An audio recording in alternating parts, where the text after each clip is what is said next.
teman-teman, selamat datang lagi di Salimpat Anggur. Kami update lagi perkembangan kebun anggur yang ada di Salimpat, Kabupaten Solok.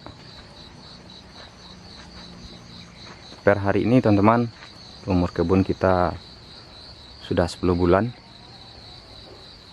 Hari ini 12 Oktober.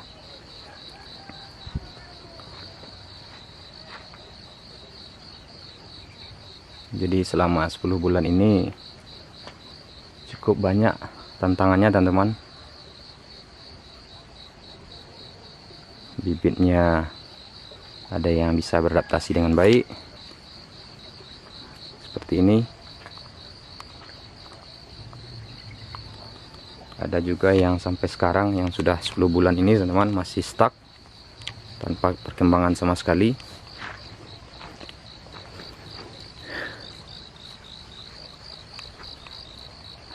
Bahkan ada yang baru mulai beradaptasi setelah 10 bulan teman-teman.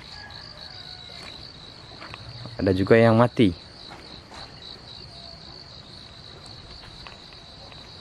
Jadi membuat kebun anggur impor di daerah dingin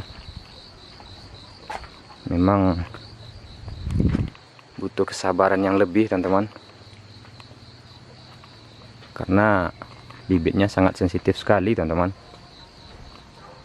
baik itu terhadap cuaca ataupun terhadap pupuk. Jadi dosis pupuknya pun agak susah kita menakar teman-teman, karena bibitnya sangat sensitif sekali. Jika salah sedikit langsung stuck, jika kekurangan pupuk malah juga stuck juga. Jadi memang agak ekstra teman-teman dibandingkan dari daerah panas. Kebun kami yang di dataran rendah itu tidak terlalu sulit jika masalah pupuk teman-teman. Namun setelah 10 bulan ini teman-teman, ada 2 atau 3 jenis yang pertumbuhannya cepat sekali. Ini kami tanam belakangan teman-teman, bukan ditanam di awal. Namun pertumbuhannya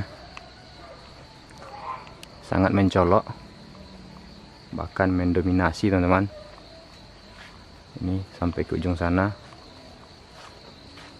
Jadi memang tidak kami potong, sengaja tidak dipangkas, karena kita mau melihat jenis yang kuat, yang cepat pertumbuhannya.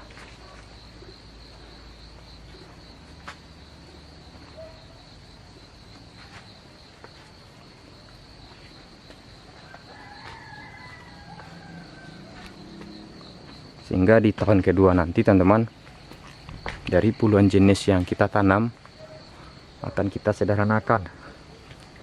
Jadi tidak semua akan kita pertahankan. Kita lihat yang paling unggul dari segi buah, pertumbuhan, perawatannya.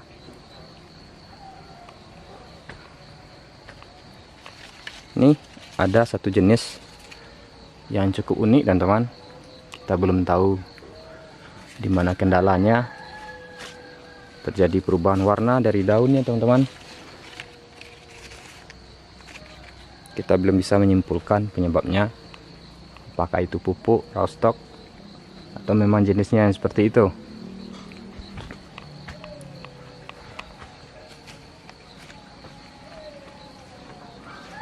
Nih merah mencolok warnanya.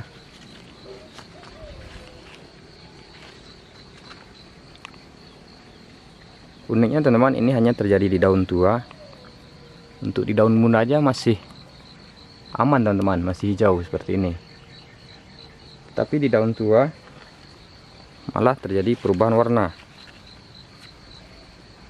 Jadi kita tidak bisa menyimpulkan apakah ini penyakit atau pengaruh suhu yang dingin. Ini kita belum bisa menyimpulkan teman-teman. Ini juga terjadi perubahan warnanya. Kita belum bisa simpulkan teman-teman.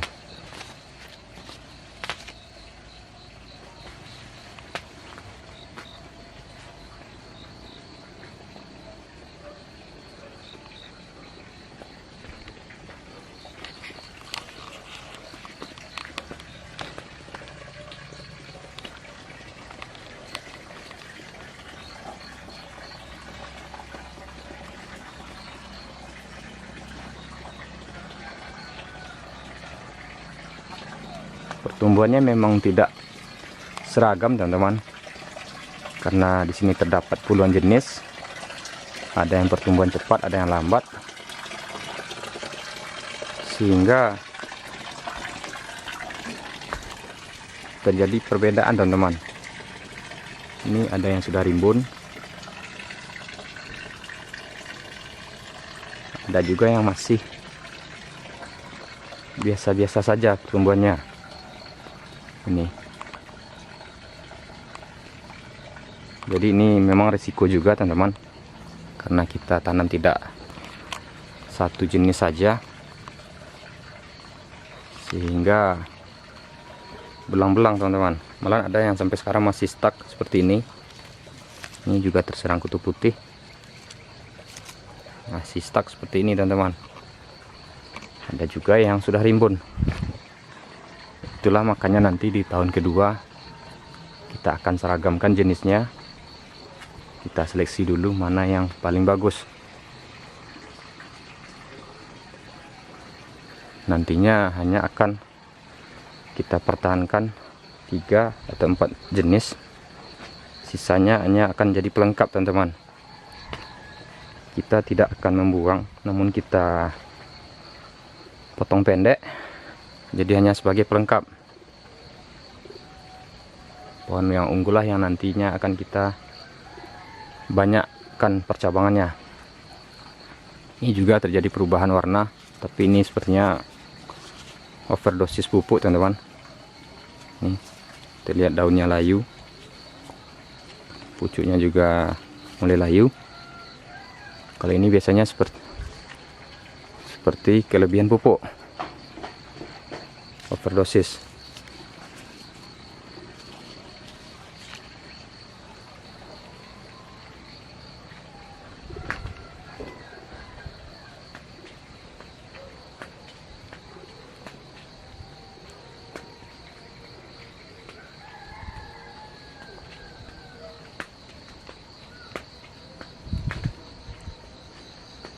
Yang herannya teman-teman, bagian di sini ini adalah bagian timur.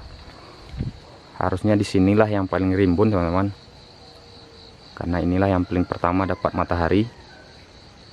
Tapi memang karena jenisnya kurang cepat pertumbuhannya, malah di sini yang terlambat teman-teman. Ini masih banyak ruang yang kosong.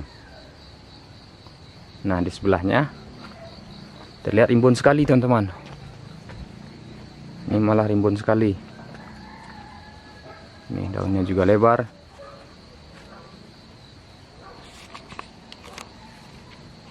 Jadi inilah salah satu contoh jenis yang nanti akan kita pertahankan, karena memang pertumbuhannya dominan, cepat sekali teman-teman.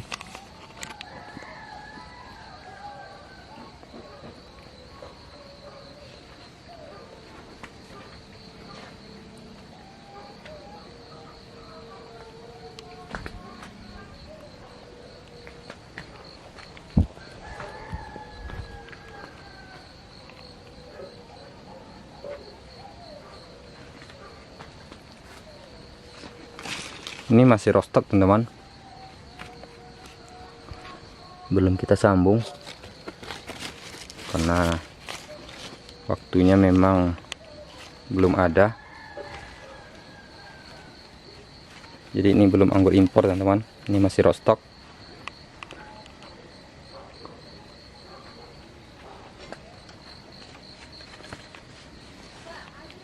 Ini juga salah satu jenis yang nanti bisa kita pertahankan.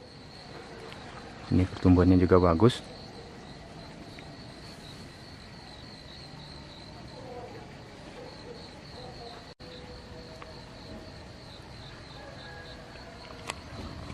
Jika dibandingkan dengan kebun yang di daerah panas teman-teman, kebun yang di daerah dingin ini ada beberapa perbedaan dalam hal perawatan teman-teman. Kita tidak bisa menyamakan seperti percabangan. Di daerah panas percabangan bisa langsung kita bentuk karena memang pertumbuhannya cepat, adaptasinya juga cepat.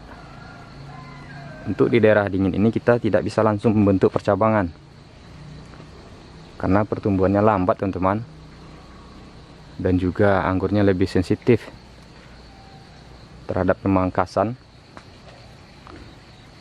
sehingga kami memutuskan belum membentuk percabangan. Kita tumbuh liarkan dulu, nanti baru terakhir kita bentuk percabangannya setelah batangnya kokoh. Ini juga sepertinya kelebihan pupuk teman-teman, daunnya mengering. Jadi memang sensitif sekali teman-teman untuk di daerah dingin ini. Kebanyakan pupuk mati, kekurangan pupuk juga mati, sehingga tantangannya berat untuk mengembangkannya teman-teman.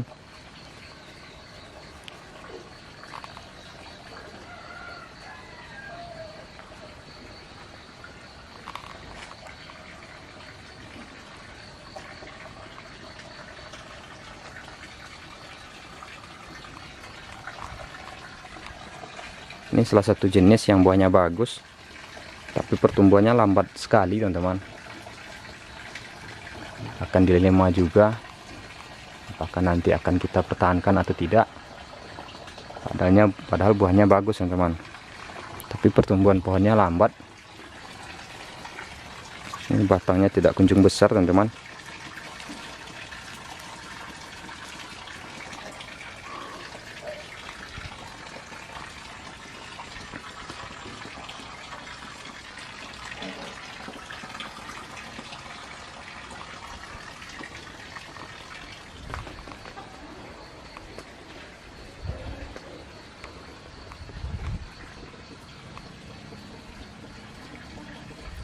Memang untuk kebun yang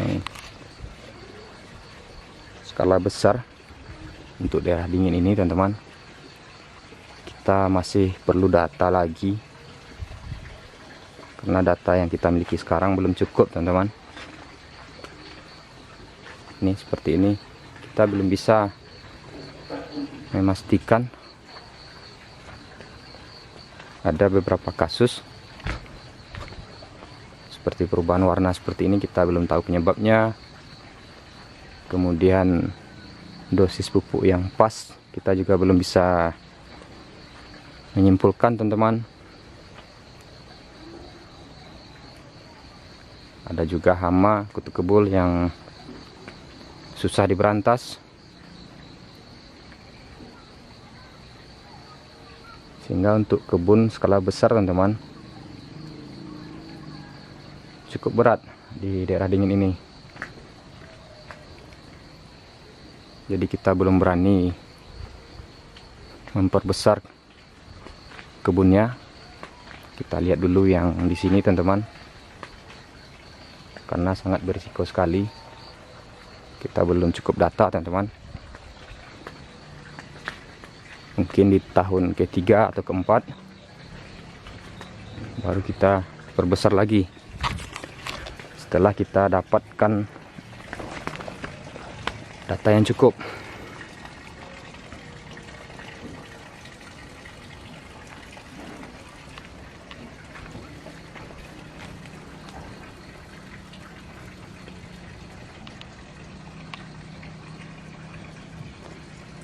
Sekian dulu teman-teman update-nya. Nanti kami update lagi. Mudah-mudahan lebaran besok sekitar 5 bulan lagi ada buah yang bisa kita panen.